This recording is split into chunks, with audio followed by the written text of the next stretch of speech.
Thanks very much, Keith. Yes, I'll augment again. Welcome to our new guests as well. And basically, I think the regulars know, but because we've got the microphones muted, because if people start talking, it cuts out whatever anybody else is saying. If there's anything you want to say, literally, just raise your hand, attract my attention, and then our engineer, Andrew, my lad, will just literally switch. He'll unmute you, and then we communicate better. Going on from what you said there, Keith, funny enough, Andrew and I were having a chat about this yesterday. First of all, if anybody's got any ideas, any themes they want to put forward to discuss or whatever, by all means, let me know. As I said, my email address is on the list that Carol sent out as well, or my phone number, or contact Keith, and then we can make it. Andrew and I were touching on last night. It is a social reaction. It's a social way of getting through this COVID thing. When we attack the clubs at Leyland or Chorley, it's hands-on, if you'll forgive the expression, hands-on with people there, so we can.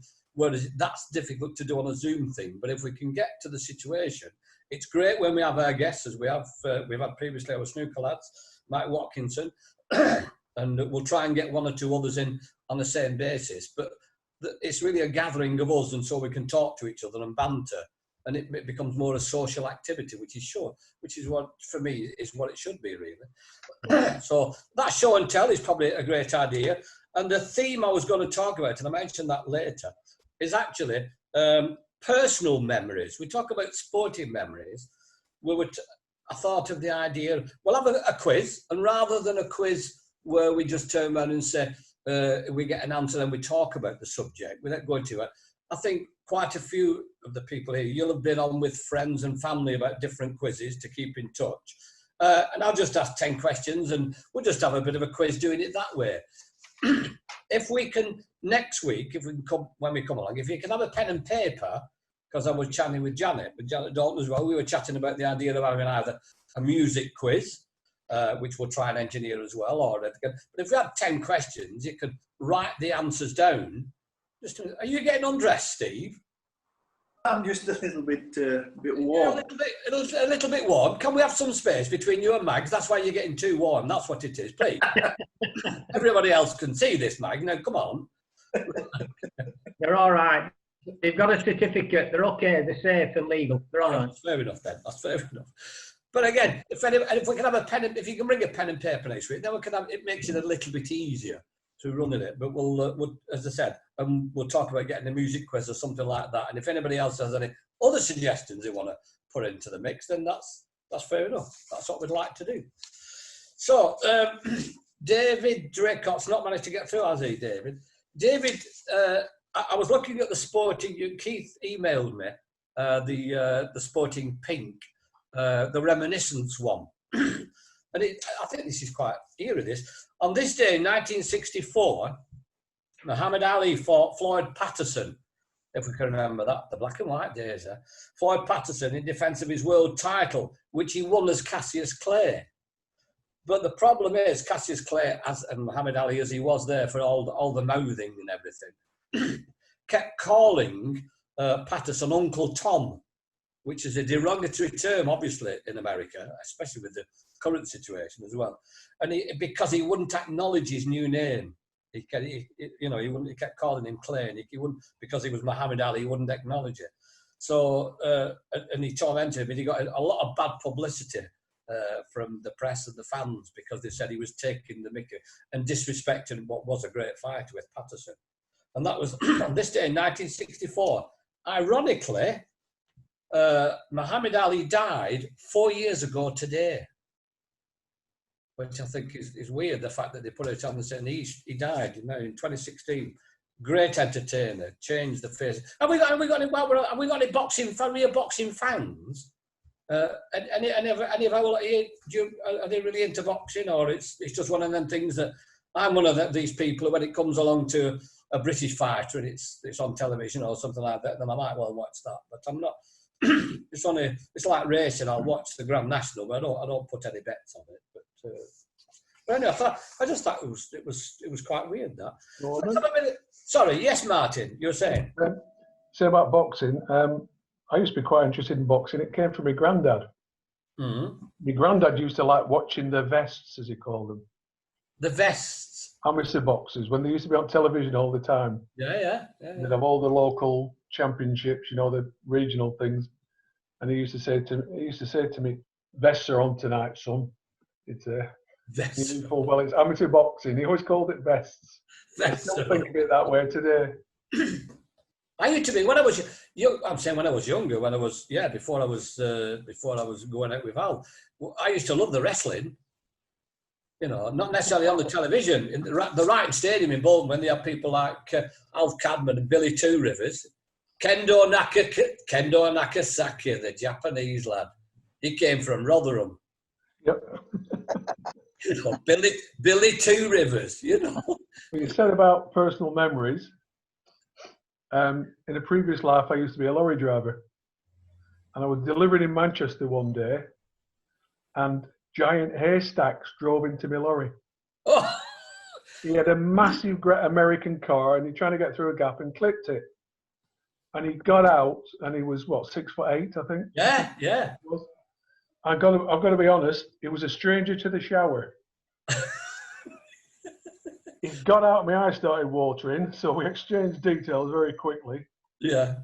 And on the way back from Manchester, I stopped at Anderton Services, where we all used to meet when I worked for Bridges. And I walked in through the reception to go and get, when they used to have a separate lorry driver's cafe. And who was in reception but Big Daddy. Right. So they were both there, Giant Haystacks and Big Daddy on the same day. I bet they had a big table. Oh, they went together. All right. Professional wrestling, that. Yeah. Me, my cousin. Sorry, John. Yeah, go on, John, you were going to say. Just a minute, John. John, just a minute. We're just trying to... You're still muted. I've unmuted it myself. No. Thanks, Tom. Go. 2 in 1. Boxing. Yeah. Show and tell. All right. Now, I'm not going to do it this week because I'll get some details, but that is a boxing trophy. Right. Won by my great uncle in 1917. I'll tell you about it next week. Right. Hey, that's it. It's good, that, isn't it?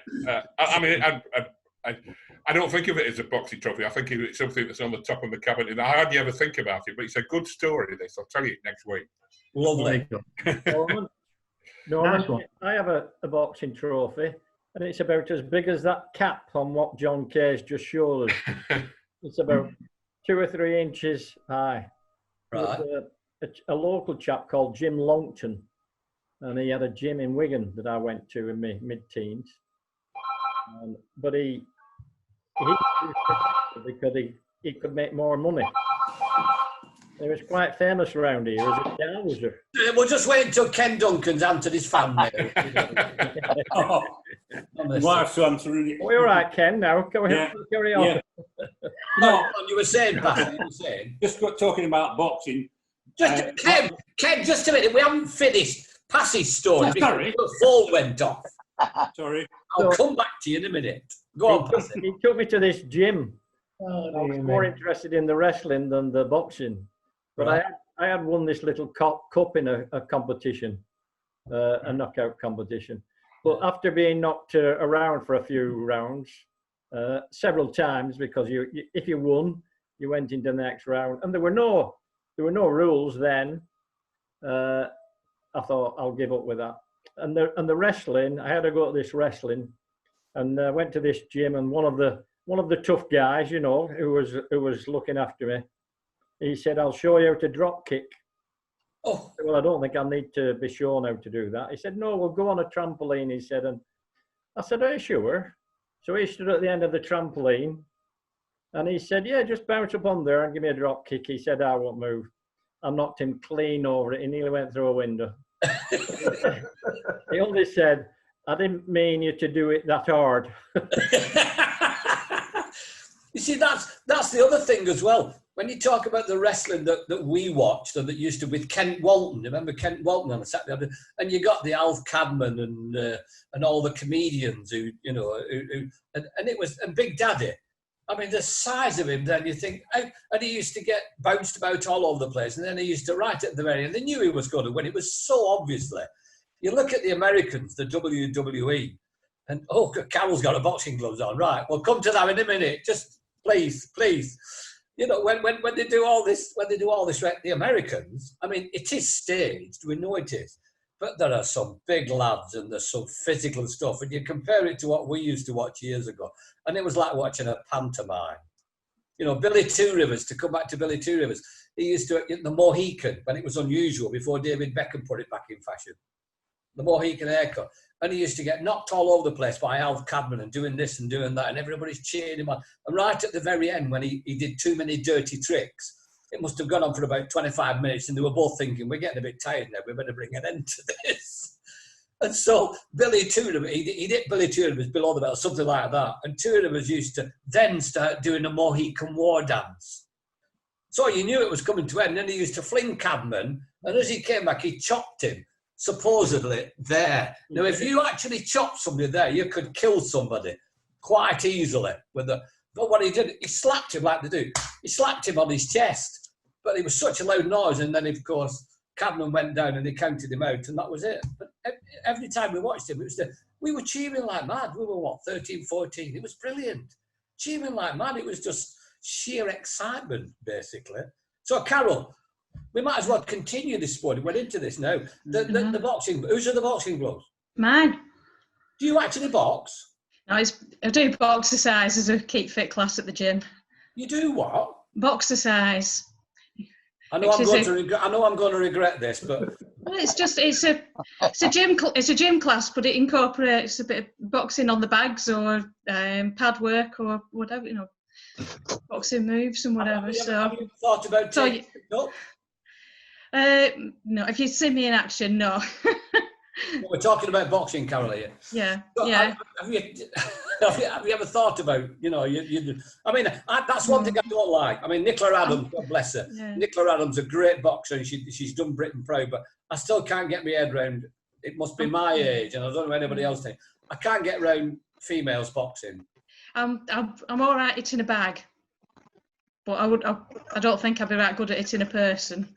I thought of a really good line there, but I don't use it because yeah, in case my wife. yeah. But yeah, no, yeah, I know what you mean. As I say, I've never had a scrap in my life, but you know, yeah, I don't mind a few punches on the bag, but I don't think I still. I'm with you, Carol. I don't like being physical, but I'm not big enough to be physically. I just make people laugh, and I'm quite happy at that. You know. Yeah. And then, I must have, just going with the boxing though. I mean, I remember obviously Ricky Hatton being a City fan. Yeah, when we used to go in a pub called Mary D's near the Etihad before and after the game. Yeah. It's quite popular. It's one of those like you can't fall over because your feet stick to the carpet, but. Oh, it's horrible that when you walk in, it's going slop, slop, slop, slop. Yeah. But we were in the obviously after one game, we'd gone in a couple of pints, and then we were just leaving because our minibus that we go on to and from games on was, and the whole room in this pub, it's a massive, it's quite, it's one of the biggest pubs in the vicinity of the ground, and the whole pub's are singing like there's only one Ricky Hatton. And we got outside, and I said to my dad, I said, he's not so big, is he? Because obviously he's not much bigger than me, really. And my dad went, who? I went, Ricky Hatton, you've just literally nearly walked into him. The entire pub is singing his name, and he's like, oh, didn't notice him. Yeah. This is it. Yeah. But yeah, don't tell him to his face though. I'm just going to say that. Yeah, I wouldn't have said that to his face above anything, you know. And he's had his problems as well. He's had his mental problems after giving up boxing, and it was one of those things when they give up the sport. And what else do I do now? You know. I better come back, Ken Duncan. You were talking about a boxing story when Passy was chatting. Yeah. Sorry about that. No, you're not right. No, I had an uncle, actually, Uncle James in Glasgow, who was a Scottish flyweight champion in the 1930s. And he had a gym, of course, in Glasgow. And they used to send boxers down to Preston. And they used to box in the public hall.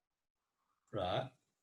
And my aunt worked behind the scenes with a lady who did the catering on. Actually, her shop was on London Road. I can't remember her name, but the night I was there, that when boxing was on, my aunt called me round, and I went round the back, and I met Floyd Patterson. Right. You know, when you're talking about Floyd Patterson and Cassius Clay or son, you know, I actually met him. And he was actually a charming fella, really nice guy. You know. I think this is why the crowd and the fans reacted so badly to Muhammad Ali. I know he could wind them up, and I know that was part of his entertainment, which we all loved. But the fact that he was disrespected, if you didn't agree with him, he disrespected Patterson. And Patterson always came over as a real gentleman. Obviously a great boxer as well, but he always came over as a real gentleman, didn't he? That's right. Yeah. My uncle used to send him down to Preston, and then they used to come and stay with my granny, you know, in Hennell Lane in Watley Dale. Right. You know, there's some rum buggers come down, I'll tell you. I can imagine. When you said, you know, was it did you say it was your uncle or your grandfather? No, my uncle. Your uncle? James. His name was James Maharg. James Maharg. Right. Yeah, he fought Benny Lynch, you know, in that era. Right. And I thought Patterson, Jackie Patterson. Yeah, I thought everybody in Glasgow used to fight. Oh, my dad loved boxing, although he wasn't sport-minded at all. Yeah. But in those days, they used to fight on football grounds, you know, the big fights. Yeah. And of course, to make sure they got the right share of the money, they used to have two guys on the turnstiles, you know, to check how many went through. Right. And my dad did that when my Uncle James was fighting, you know. All right. And that's how they split the money, you know. Yeah. Yeah. But my cousin, his daughter lives in Lostercole now, and she's a big photograph of him up on the wall, you know, when he was fighting. Yeah. And every time I used to go to Glasgow, I used to go and see him and go into the gym, and he'd come at me, you know, like this, you know, stiffing, you know, and you remember a boxer called, what was his first name? Was it O'Neill? Neil, his surname. No. Bobby Neal. No, I don't. As I said, boxing wasn't my thing, so I didn't really follow. But he was a great fighter, and my Uncle James trained him in the gym, yeah. No, that was just my, you know, talking about boxing. Yeah, boxing heritage. Yeah. Norman, on Layla Motors football pitch. Sorry, Pass, yes, I missed you then. Go on, say again. On Layla Motors football pitch. Yeah. In the 30s, they had very, very big boxing tournaments. Yeah. With all the top guys at that time, battling Sullivan and battling Seaky, Vic Maudsley, Seaman Reed. What era are we talking about, Passy? 1930s. 1930s. Don't remember. No, don't. Let's not push it. All right, let's not push it. Yeah. These were maybe a bit red-faced, but it's nothing to do with the age. These were the top guys of the time, and this was open air.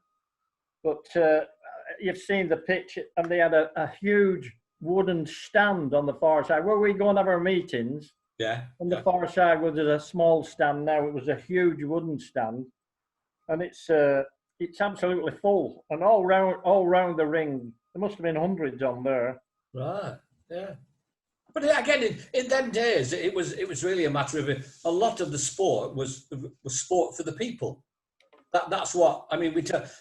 One of the great things. I mean, I don't know how many people. A lot of us are football fans. Why did football kick off at 3 o'clock on a Saturday afternoon? Good question. Anybody know? No. Graham was the first one to put his hand up. We'll just see if we can take your microphone. We'll unmute it. Press your own. That's it. Thanks, Graham. Yeah. I think it was because they all had to go to work in the morning and they had to have time to go for a pint before the game. So it got to 3 o'clock. That's the basic thing.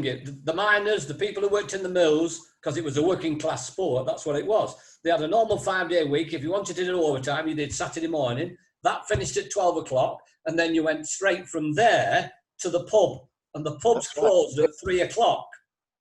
And so they then said, right, we'll start the football at 3 o'clock. And that's why, sorry, Martin, yeah.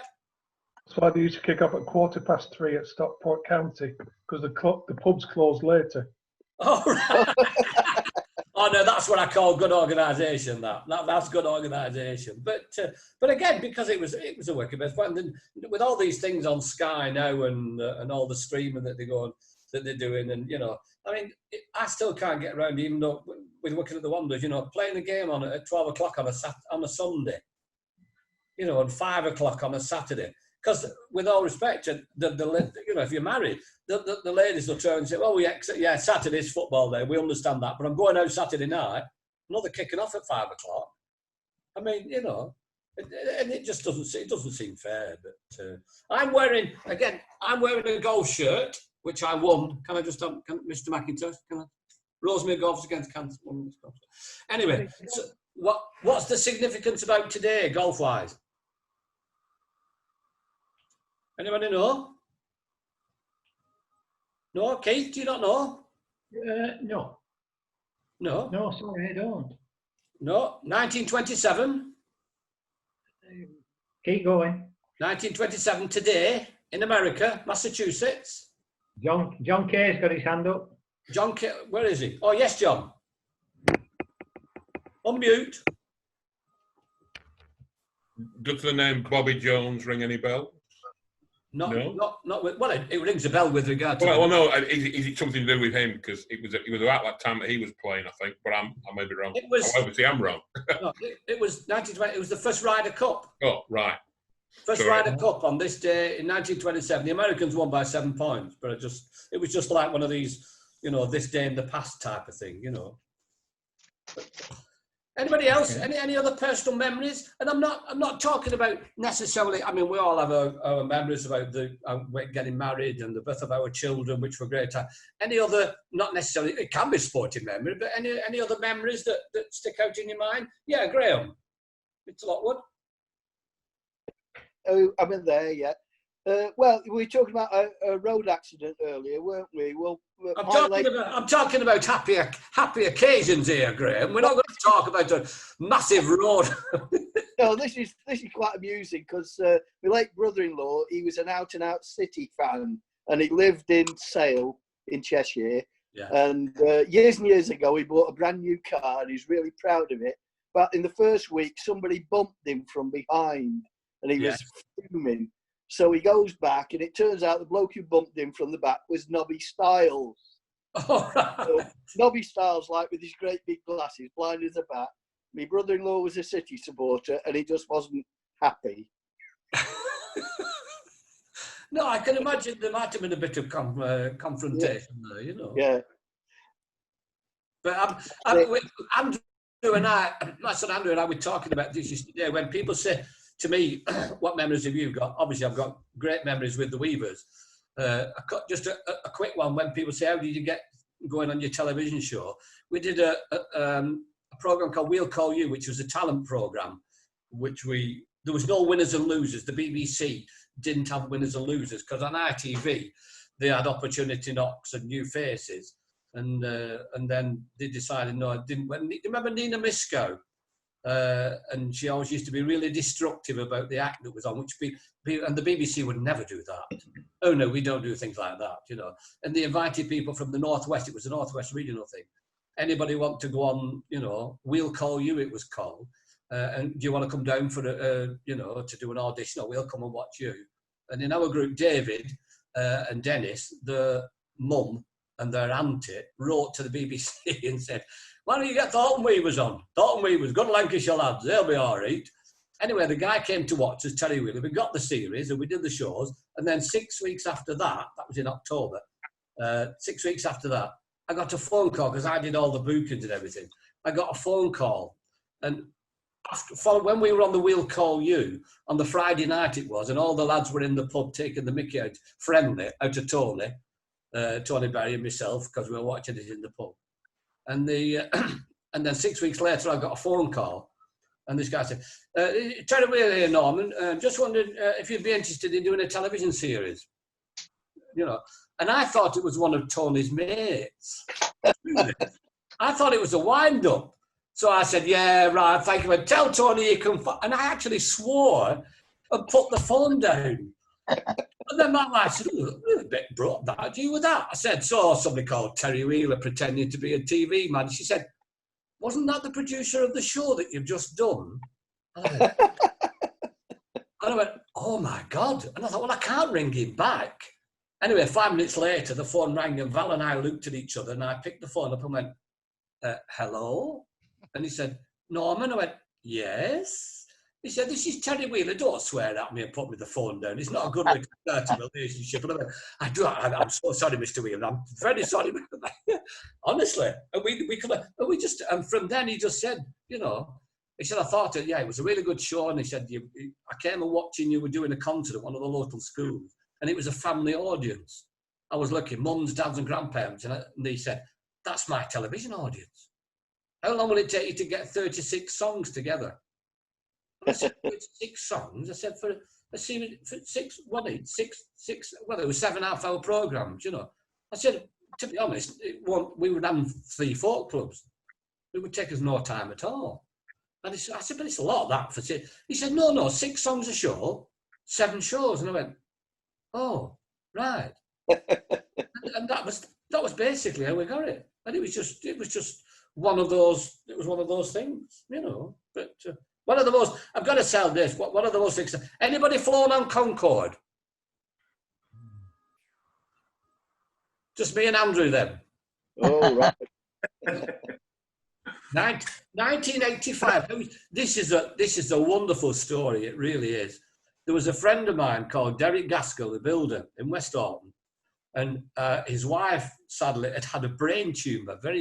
And they rushed her to hospital at Salford Royal, as it's now called, but Hope Hospital, and they saved her life. And he was so overcome with this, he wanted to organise a charity, and he wanted to raise money to build a unit there, a neurological, to help towards raise. I mean, he's raised millions of it since then.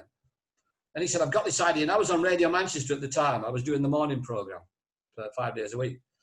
And I said, and off air, I said, what was the idea? He said, I'm hiring Concorde. I went, yeah, he's a builder from West Orton. And I went, yes, of course you are, Derek. He said, no, 35 grand it cost him to hire Concorde, to fly to Manchester and to land at Manchester Airport. And I went, right. I said, and what are you going to do?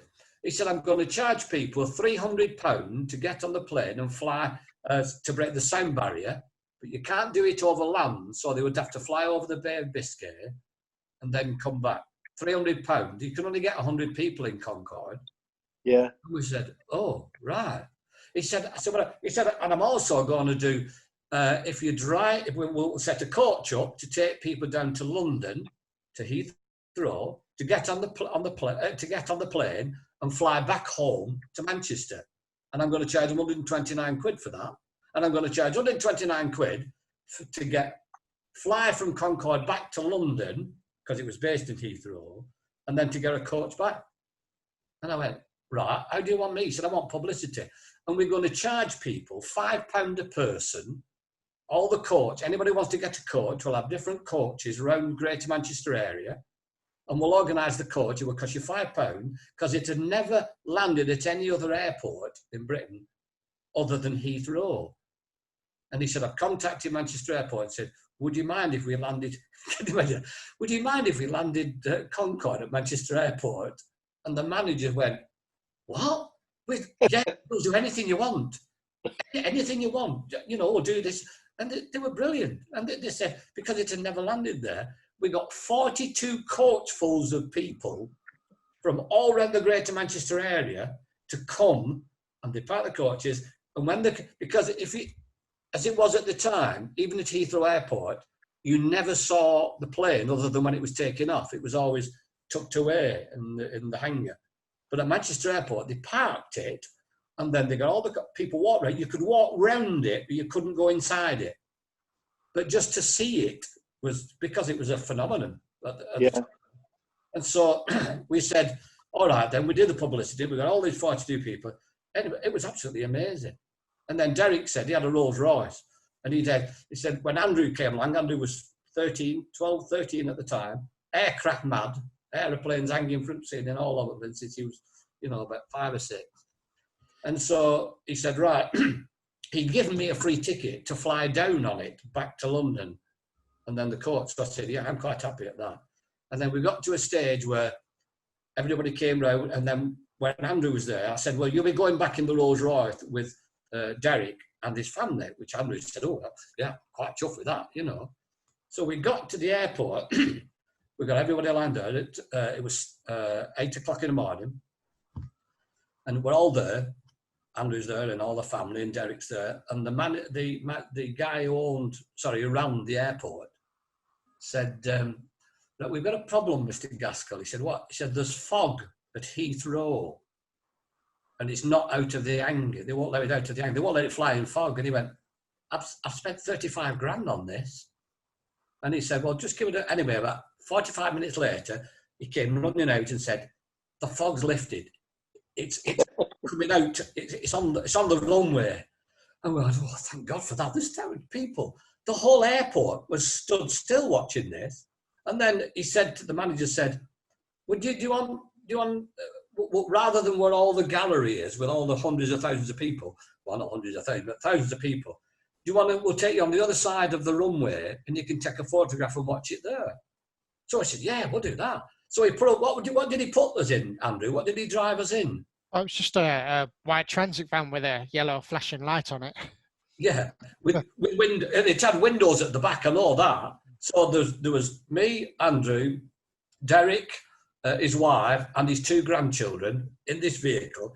And we're on the runway and we're driving down the middle of the runway when suddenly Andrew, who is at the back of me, looking out of the back window, said, Dad? And I went, no, Andrew, just a minute. He said, there's a plane behind us. And we turned around and looked. Was it a DC-10? It was a jumbo jet. It was massive. A massive jumbo jet coming in the distance to land. And then suddenly the guy was on the phone crackling. Yeah, right, okay then, number 4. And he turned off the runway. This jumbo jet came down, literally screaming past us, round at the bottom. And then he went back on the runway and drove down again. And about 2 minutes later, Dad, there's another plane behind us. And I think there were 2 of them, weren't there, Andy? There were 2 of these things that came down. And then we drove over to the side of the runway. 3 in total. Say again? It was 3 in total that came into land. But it was very, very strange. Kind of you had to be there, really, because the guy that was driving us around, he was called Phil. I always remember he was called Phil. And he was the airport manager. So he was the top person in that airport at the time.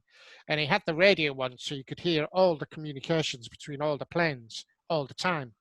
And then every so often, you just get this voice that said, Phil, could you clear the runway? Because there's a 747's coming into landing. We all looked, and it was very close to us. It was less than half a mile away. And he swerved off the runway, jammed the brakes on. We all jumped out, cameras. We all took a picture of the hedge, because by the time it had gone past, it was going so fast, you missed the shot of the plane and just got the picture of the hedge. And then we jumped back in the van and carried on. And like, it happened 3 times on that run. Yeah, but we got, by the time we literally got straight back on to get we got on the other side of the runway, and we got it. Said, right, everybody, have you all got your cameras?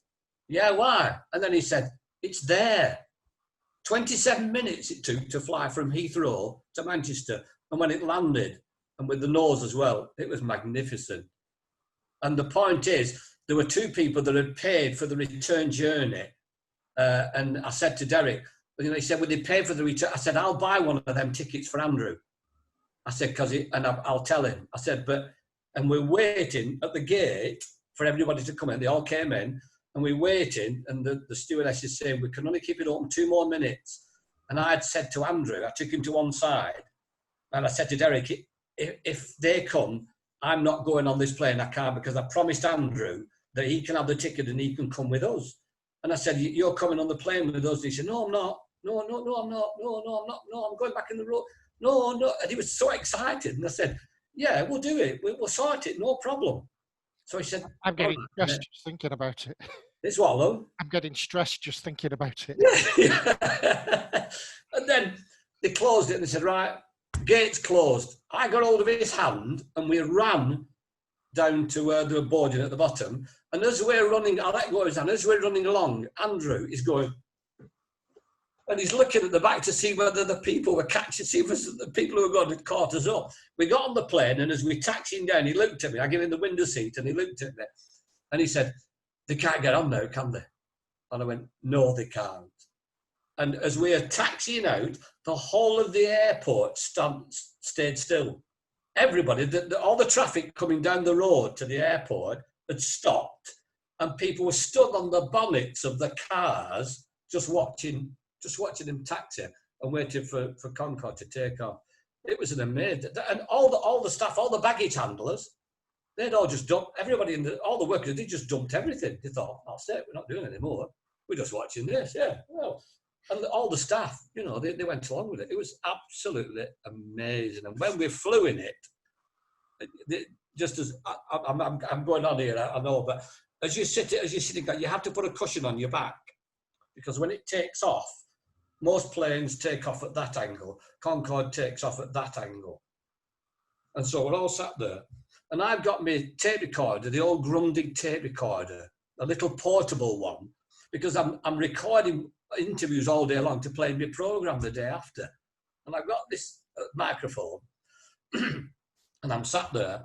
And then the pilot came to me and said, well, ladies and gentlemen, he said, welcome to the Concorde experience. You will really have the Concorde experience. We'll count from 1 to 5. When we get to 3, the nose will go up.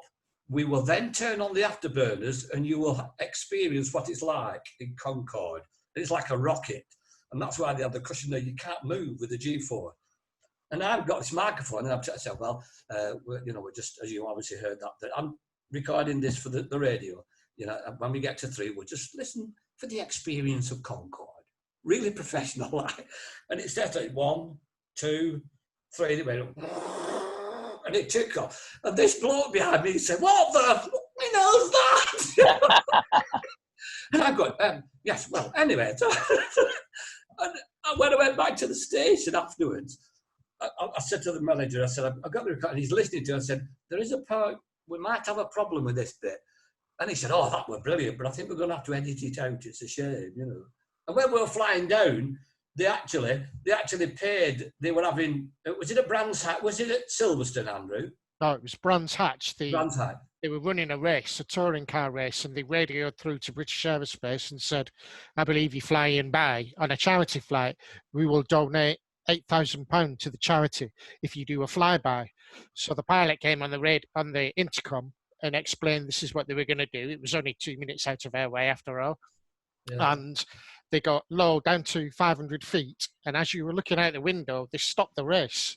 And all the drivers were sat on the bonnets looking up at us. Yeah. And they put the wheels down, lit the afterburners, and did another mid-air takeoff, which was some experience. So they were obviously showboating as well. So they were pushing it a bit more than probably it normally gets pushed. Well, it was yeah, I think it was the Pilots Association who were having a charity race, and so they said, we'll pay the extra money if you just fly it over. But he said, and you think it was noisy on the plane, he said, you should have been on the ground. The pilot couldn't stop laughing. You shouldn't have been on the ground, you know. But anyway, sorry, it's just one of the, yes, Graham, unmute yourself. Can you unmute yourself? Yeah, yes. Around about 1970, I was in the Air Force and based at RAF Fairford in Gloucestershire. And we were working on Hercules transport aircraft there. But at the same time, Concorde was based there as a development project, you know. And the very first one flew from Bristol to Fairford. And then it'd go up about 2 or 3 times every week on development flights, you know. So that was really exciting and interesting. The whole perimeter of the airfield was continually clogged up with people watching it because it was very exciting. And it actually had, every time it took off and landed, it had a Canberra chase plane that followed it, taking off and landing, obviously monitoring its performance. And I went on board quite a few times to have a look because Brian Trubshaw and that, they were in the next hangar to us, you know. Yeah. And the aircraft was just basically just had say about 10 seats in it, and the rest was just a massive electronic gizmos that were measuring the performance, you know. Yeah. So yeah, it was very exciting times. Yeah, we actually, because we were with Derek, they actually let us into the cockpit, which they never let any members of the public in the cockpit. But it's just so tight and so small. But what an iconic aircraft, absolutely iconic. You know, tragically finished it. But sorry, Martin. Yes, we've got to Martin. Yes, Martin. There's a story about Concorde that Jamie Hoyland told me, and Steve Elliott features in it. So I thought I might just chuck it in. All right. I don't know, when Steve was playing for Bury. Yeah. They played at Brentford in a cup game. Yeah. Which of course is on the flight path to Heathrow. And Jamie said he played the ball up to Steve up front, planned move from a free kick. Yeah. Steve jumps up and flicks the ball on for Liam Robinson. And Liam Robinson's not there. And everybody looks around, and Liam Robinson's just stood in the middle of the pitch, stirring up. Concorde was going over. He'd never seen it. So middle of a game, he just stops, and Jamie said his jaw was down on his chin. Yeah. Oh, but it was one of the few aircraft that made you do that, though, wasn't it? Really, mind you, to be honest, in West Orton, people still point at aeroplanes. Oh, it's an aeroplane up there. You know, we used to. I thought for 1 minute, I'll come to you in a minute, Passy. I thought for 1 minute then, Martin, you were going to turn around and say that Steve Elliott was playing for Bury, they were playing for Brentford, and the club flew them down to Brentford on Concorde. Now that would have been a good story, that, wouldn't it? On the top of what's now the main stand at Brentford that's going in a week or two when they move ground, they used to have it's a great big flat roof, and it's on the flight path, and it makes them a fortune in advertising. Oh yeah, it would do, wouldn't it? In fact, at one point they were sponsored by I think it was a South African airline, whose logo was on top of the roof. Right. But when they first came up with this idea, they had a competition amongst fans for what to put on the roof, and this was by the supporters club, and the winner was Flush Over Fulham. Sorry, say that again. Was Flush Over Fulham. Flush Over Fulham. It was an instruction to airline passengers. Yeah, I presume they didn't do that. But can you imagine somebody on the plane, the stewardesses or the pilot, explaining what that was? You know, say, sorry, this is an advertising thing. We won't go into the story of what it means, but this is what basically. Sorry, Passy, you were going to say something again. When they were testing Concorde, it flew into Wharton a few times. Yeah. And so it used to come over my house in Leyland, which was a tremendous sight. And round about the same time, I'd taken the family out, and we were having a scenic run over Shap. And this thing, as we were heading back, we were heading down south, and Concorde came very, very low, very, very low. A lot of planes test around that area, don't they? Yeah, they do. The jets do it, don't they? Yeah. And this thing came up from nowhere, right in front of us, really, really low, and we all ducked in the car. It was that low. It was just so shocking.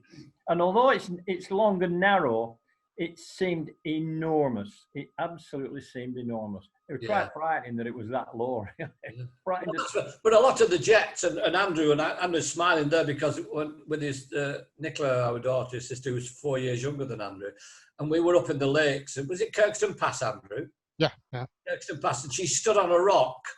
And we're taking a picture of her when one of the RAF jets, because they do all the specific flying and the low flying, came from behind and over the top, and it looked as though it was about 20 feet above her head. It wasn't. It must have been a lot more than that. But I'm talking, you know, not exactly 100 feet. And you can actually see the goggles that the pilot had on. 200 feet. 200 feet, is that the minimum they're allowed to do? Yeah, I believe that one of the tests that the Tornado pilots used to do, or probably still do, is they have a terrain following system that automatically flies the plane very close to the ground. And to gain confidence in that system, they take off and they fly a whole route at 200 feet, and they have to keep their hands behind their heads to gain confidence in the aircraft, because it will work. That's what they do for training. God, I'm glad I didn't know that. Right. Can Well, imagine it's Nicola. not aircraft. You're not going to go to Tenerife on a Tornado, so you don't. But Nicola, as it came down, she did that because the noise. Imagine the drop at the noise, and we just ducked because we were well done, and she literally just rolled forward off the hill, you know. But frightening. Yes, But, I can't just think where it is now. On the M6, so where you come off to go to Appleby. yeah. That's. Sorry, I'll be with you in a minute, Graham. I'll be with you in a minute, Graham. Sorry, go on, Massey, finish off. Sorry. Go on, you finish off. All right. Where the motorway sweeps down, that lovely sweep, and you've got the mountain up on the far side, and, Yeah. and there's a valley right at the side of the motorway, and a railway in there. On Yeah. 2 occasions, I've been coming rather fast, and there's a plane at my level. He's flying in the valley, of course, Yeah. but he seems very, very close, and he's actually waved as I've been driving the car. Because we're eye to eye. Yeah. And yeah, you can imagine. Testing. You can imagine if the pilot turned around and said, "No, go on, you go. I'll give you the right of way." You know. Sorry, Graham. Go on. Yeah, I was just talking about the tornadoes doing the exercises in the lakes there. I mean, very often they were flying in from East Anglia, you know, and you'd get them taking off from East Anglia, doing whatever they needed to do in the lakes, going back to base, and they were back where they started within half an hour. That's all it took to fly from right across the country, do what they needed to do, get back in time for breakfast. Yeah. Phenomenal. Yeah. Absolutely amazing. Yes, Carol. Carol's going to wave to us now. Yes, Carol. Yeah.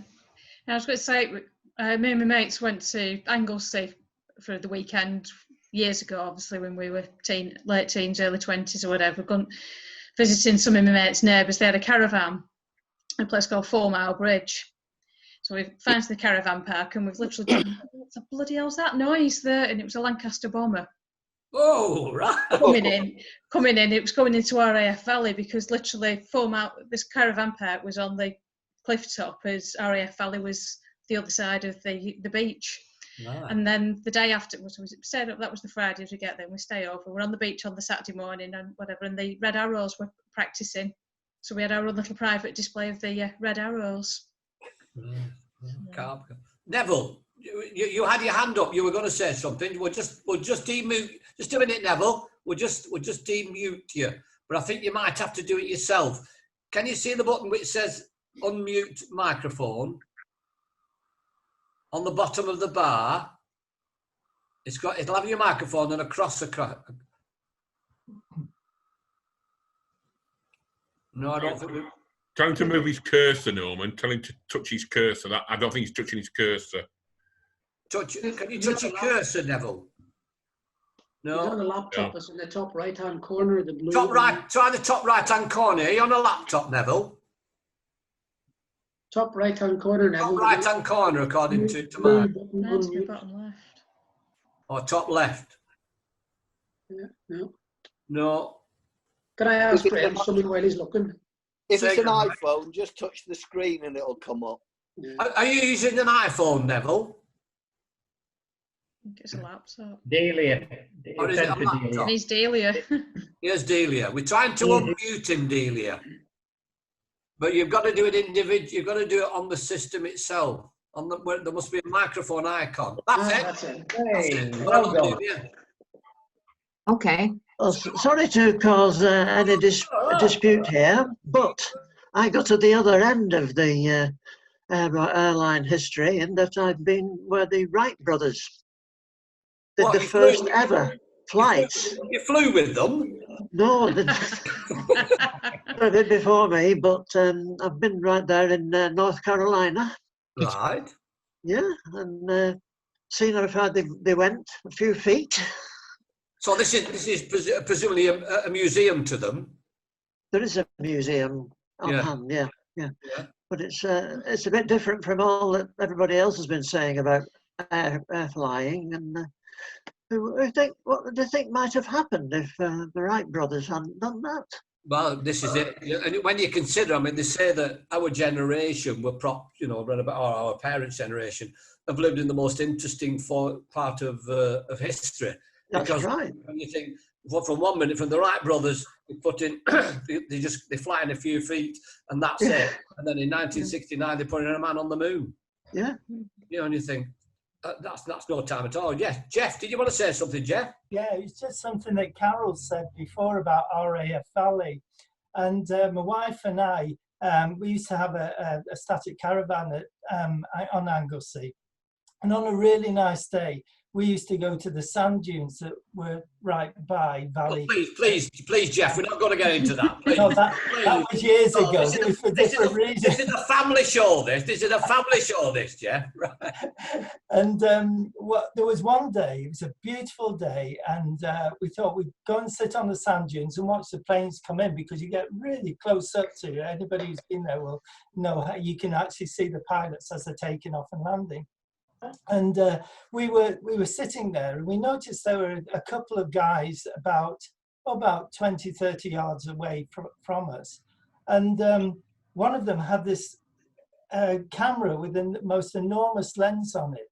And as we were finished, as we were going, we passed them by, and I said to them, do you mind me asking what length of lens is that?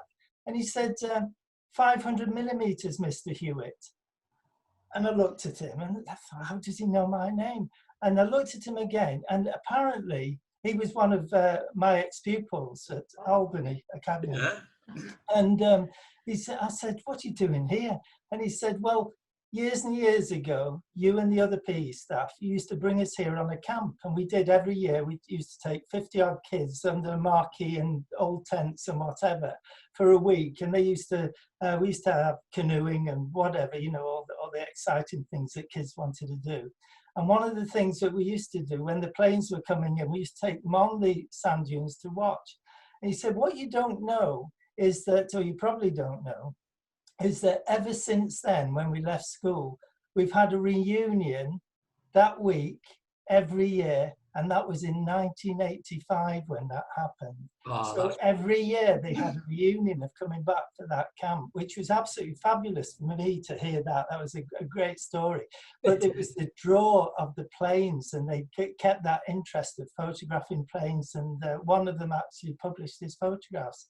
So planes have they're a big part of people's lives at times, aren't they? In particular, fighter planes and all the training planes. So it's fantastic. If you have any grandchildren, take them there. They'll be in awe of the place there. Yes. I'll be with you in a second, John. I've got a comment on that, in the fact that you've got to take a lot of credit for that, because of the fact that the idea of creating that situation where you take the children there, and it's something. You must feel intensely proud of the fact that what you did there has created this environment. So they loved it so much, they want to do it every year. And it's because of the idea and the work that you did. That's brilliant. It's interesting, actually, Norman, because of all the things I did, and I taught for 35 years, and you think of all the academic achievements that kids might get, and that. But the thing that whenever I meet old pupils, the things that they remember were the ski trips we used to take them on, the climbing, the walking, even the caving. In those days we did caving, and all the things that kids can't do now, we used to do with them. And that's what they remember. It isn't the academic side of it, it's all the other things that you do with them. Yeah. So can I just chat that you did actually teach some academic stuff as well? I mean, you weren't one of these. Every now and again. We're talking about children's careers and forming their future here, Jeff. Yeah, I know. Sorry, John. Thanks very much. That was lovely. John, you were going to say. Well, have we got time? It's just gone 3:05. I've done it. I might take 2 or 3 minutes with this, but it's a worthy story. Being an ex-lawyer, it's a bit serious, this, but it's a lovely ending. I don't know whether anybody remembers the Manchester air crash in 1985. Before you go any further, I was on the. I'll tell you about it next week. I was on the air at Manchester, at Radio Manchester, when that news came through that there had been an incident, I tell you all about it last week. I agree. It was a terrible situation. Very, very briefly, an aircraft caught fire on takeoff, and I think around about 17 or 18, I think there might have been in the 20s people were killed. Most of the people who were killed were on the back 4 rows. Now, I represented a lass who, I've not seen her since I finished the case, so golly knows. Her name was Elaine Hargreaves. I don't think I'm at this stage. She's married now. She'll be in her 50s now. She was 19, and she was one of the few who got off from the back 4 rows. And she never told me how she managed to get off. She couldn't tell me. I assumed she knew. She told me she couldn't remember or whatever, but it was so traumatic. Now, she wanted to fly again. So the aircraft was in August of '85, as I recall. And in the April of '86, a friend had invited her out to a holiday place in Portugal, and she didn't know whether she could fly. So I got hold of British Airways, and it was a joint British Airways American. I can't remember the name of the American company now. It's just gone. It doesn't matter. Because people were suing the people, the aircraft who was the company who were running the flight, and also the people who manufactured the plane. And they arranged for her to have a special free flight from Manchester down to London and back. No. And therefore, in April of '86, this 19-year-old lass, I was with her. And she got on a plane for the first time since the Manchester air crash. Yeah. And it was taxiing out. And just as it was taxiing out, tears just started to come down her face. And I thought, I just put my hand on her. She didn't say anything. Yeah. And she got through that takeoff. And then the story gets really nice then, because she got treated marvellously. She was invited down we were invited as it was coming in over London. And then we had a great day in London. Went to the palace and we had a meal, and then we came back. And then I remember at as we were waiting to get on, there were all the guys in business class, all the suited and booted people, and there was a special announcement with John Kay and Elaine Hargreaves, please go to the front of the queue, and we all walked past these guys, got on, and he gave us champagne and all that. And it was a very good settlement, that. I'll not mention figures, but we sorted it out about 18 months later. And she asked me whether would I let her buy me something? And I said no, but I said buy my little boy, who now is 38, with our 2 grandchildren. So she bought that, and we called it Hargreaves. It's a teddy bear. He was about 3 or 4 then, my son. Yeah. So that's Hargreaves, and that's the story of the teddy bear. Brilliant. Brilliant. But yeah, I mean, I was on the air at 9 o'clock when they said there was an incident. We had a studio where we were the only broadcasting people who had a studio at the dinner. But that's a long story. You're right in saying, when you said whether we've got time, we've already done. I've got the clock. We've already done an hour. Yeah. And this was something Andrew and I were talking about. Let's think of something different. What about different memories? We were literally struggling as to what to talk about. It's been absolutely amazing. It really has. And we'll come back to the situation next week. If I can remind you, I'll get round to this quiz if it kills me. We're on one side. 3 times I've been waiting to you. But what we'll do, we'll sort something out, a music quiz or a fun quiz or something like that. But if you're going to have a pen and paper, I'll do it at the beginning, and then we can get that. And if anybody else has any other suggestions, as John was saying, excuse me, he's got his story about the trophy. There it is. Yeah, I'll tell you about that next week, folks. Yeah, if anybody else has anything that they want to cover, or any subject that we want to talk about, because I know we've gone before with the sporting teams with our guests and talked about its sporting memories, but it's also memories of whatever, and one thing triggers another. But pen and paper next week, and then we'll sort something out, and then hopefully we'll get, as Keith said, if I can get a couple of interviews that Andrew I can sort out and record, and then slot in 20-minute slot with some of the people that I know and some of the people that Keith knows, then we'll see if we can develop from that, because I've got a feeling we're going to be in this position for quite a while. Because it might be taking the lockdown and easing it for a lot of people, but with regard to the people that are in the situation that we hope to look after and to care for in that sense, they're the vulnerable category, and we need to be 120% certain that everything's going to be the right for them to be in an environment at our own clubs. And I'll have to pop up to Leyland and bore you up there as well. Instead of just boring people. Sorry, Carol. Yeah, or just stifling a yawn then, you know. No, I want to go up to Leyland just to beat Steve at table tennis again. That's basically what I'm going for. I'm just going to beat him on his own table there. I can't wait to get in the garage, and I like the new sign for the garage, by the way. Anyway, I'll come to Keith. Sorry, Keith, we've been going on and on here, but that's what happens when I start talking, I must admit. Brilliant. That's good. Thank you, Norman. It's been a very interesting and varied session. So, and thanks for everybody's contributions. Derek and Val, I hope you've enjoyed making your debut on our Sporting Memories Club. It was more than Sporting Memories. We know about that, but it's good to see you, and we hope you've enjoyed it. So, Thanks very much. thank you one and all. You're very welcome, Val, and I look forward to seeing you and Derek strolling hand in hand through Worden Park from a safe distance very soon. So you take care. Thank you. Thank you. And to everyone else, take care, stay safe, and all being well, we'll see you next Wednesday afternoon at 2 o'clock. Thanks for a good session. Very grateful, Norman. Thank you. Thanks, everybody. Bye. Yeah.